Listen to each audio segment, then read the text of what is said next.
नमस्कार, एक खास शो में हाजिर हैं जीने की आशा। एक महिला के जीवन का वो समय जब वो माँ बनने जा रही होती है, जब उसके अंदर एक नया जीवन पनप रहा होता है। ऐसे समय में कई शारीरिक बदलाव होते हैं, तो इस समय जो पोषण होता है, खान पान होता है, खासी अहमियत अख्तियार कर लेता है। दुनिया भर की 25% महिलाओं की प्रसव के दौरान मौतें हमारे देश में होती हैं। दुनिया भर के 40% कुपोषित बच्चे हमारे यहाँ ही हैं। प्रेगनेंसी के दौरान कई साइकोलॉजिकल चेंजेस भी होते हैं। हमारे देश में कम ही महिलाओं के पास वो हक है कि कब वो प्रेग्नेंट हो, कब ना हो, क्या वो प्लान्ड हो।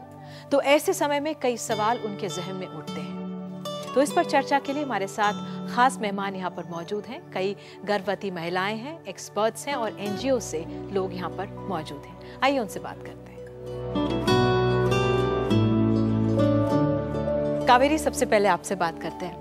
बहुत छोटी उम्र में आपकी शादी हो गई, लेकिन 15-16 की उम्र में, 15 साल। लेकिन आपने बच्चा 19 साल की उम्र में किया। क्या सोचा था? कि मेरी शादी जब हुई तो मैं 15 साल की थी, और मेरी शादी होने के बाद जो हमें गर्भवती महिला जो होती है, गर्भवती होने 15 साल की उम्र में जब हम गर्भवती होते हैं तो हमें उससे क्या धोखे होते हैं, ये हमें मेरे घर वालों की तरफ से और जो हमारे गांव में जो संस्था है IHMP की, उनकी जो आशा की कार्यकर्ता है, उन्होंने हमें यह बताया थे कि जब हम छोटी उम्र में गर्भवती होते तो हमें कौन कौन से धोखे थे, यानी कम वजन का बच्चा पैदा होना, बार बार जो बच्चा होता है वो बार बार मतलब गिर जाना। ऐसे आपके ससुराल में जब गई वहाँ पे समझाया? हाँ। ये तो कावेरी की कहानी थी कि किस तरह से उन्होंने छोटी उम्र में शादी की, लेकिन ये समझ थी उनको कि जल्दी बच्चा नहीं करना चाहिए, क्योंकि एक महिला का शरीर इतना जल्दी बच्चे के लिए ठीक नहीं होता है। आपकी खास आशा आपसे समझेंगे। आप के जो बच्चे हैं यहाँ पर पूरी तरह से स्वस्थ हैं, लेकिन आपने घर में ही बच्चे पैदा करे, आप अस्पताल नहीं गई थी? किसी ने कुछ कहा कि वहाँ पर परेशानी हो सकती है? हाँ, डॉक्टरनियाँ मारती हैं ज़्यादा, मतलब जिस तुम चिल्लाओगे ना ज़्यादा तो डॉक्टरनियाँ मारेंगी पकड़ पकड़ के तुम्हें, इसलिए मेरे को डर लगता तो मैं गई नहीं। अब हम सीधे चलते हैं मनीषा खाले जी के पास, जो कि सीधे हमारे साथ पचौट से आई हैं। मनीषा जी, आपने बहुत महिलाओं का साथ दिया है, आप ये इनकी समस्याएं समझती हैं। कितनी जागृति है, कितनी समझ है, लोगों को पता है कि जब प्रसव होता है उस दौरान अस्पताल में जाएं, प्रेगनेंसी के दौरान भी क्या करें, कितनी समझ है लोगों में? अभी लोग समझने लगे हैं कि अस्पताल में प्रसव के लिए जाना ज़रूरी है। फिर भी जैसे हमने आशा को सुना, वैसे जब वो अस्पताल पहली बार जाते हैं और नए चेहरे उनके सामने आते हैं तो उनके मन में थोड़ा सा डर रहता है, झिझक रहती है कि क्या होगा। दूसरा जो मुद्दा है कि कभी कभी वो घर से निकलती हैं अस्पताल डिलीवरी के लिए, तो उस समय शायद रास्ते में भी हो जा सकती है, या तो घर से साधन जुड़ा करके अस्पताल पहुंचते पहुंचते देर हो गई तो घर में भी हो सकती है। तो घर में भी सुरक्षित करने के लिए शायद प्रशिक्षित नर्स या तो डॉक्टर घर पे भी जा करके कर सकते हैं। जी, सविता से मुलाकात कराते हैं। इनके बच्चे घर में हुए, इन्होंने खुद अपना प्रसव के दौरान ये अकेली थी। क्या हुआ था सविता, कैसे आपने किया था? मैं अकेली थी, मैंने पलंग पर से उतर के ईंटें रखी। ईंट रखने के बाद उस पर एक बोरी बिछाई।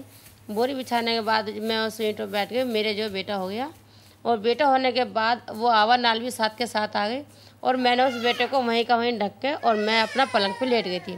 नहीं, आपने तो बहुत बहादुरी का काम किया, लेकिन जब आपकी अब बेटियां और बहुएं हैं, उनके साथ भी उनको क्या कहेंगे आप? मैं उनको ये चाहूँगी कि वो अच्छा खान पान खाएं, अच्छी खुराक खाएं और जानकारी लें, और उस अपने आप में स्वनिर्भर बने, ताकि ऐसा कभी चांस हो तो अपने आप में वो एक हिम्मत कर सकें और स्वनिर्भर बन सकें। जी बिल्कुल। मनोरमा भी हमारे साथ मौजूद है। मनोरमा, आप ज़मीनी स्तर पर गर्भवती महिलाओं की बहुत मदद करती हैं, उनके साथ रहती हैं। आप 22 साल से काम कर रही हैं, आपकी बेटी भी अब काफ़ी परेशानी से गुजर रही है। ये हमने बेटी हमारी बहुत सक्षम थी, और हर पहलू मैंने खाना खुराक सब कुछ मैंने उसको घर में देखभाल सब कुछ करे, लेकिन जब एक कुदरत की जो कहें या डॉक्टर की लापरवाही कहें, ये हमें भी पता है कि ऑपरेशन के टाइम में थायराइड की जांच कराना अवश्य ज़रूरी होता है, ताकि पहले से जो इलाज चल रहा है उसको रिन्यू करते हैं डॉक्टर। लेकिन ऑपरेशन के दौरान में उन्होंने थायराइड की जांच नहीं कराई। कुछ डॉक्टर ने ऐसे बताया कि इनको खून बंद करने के लिए इंजेक्शन लगाया गया है, इस वजह से उनका गुर्दा।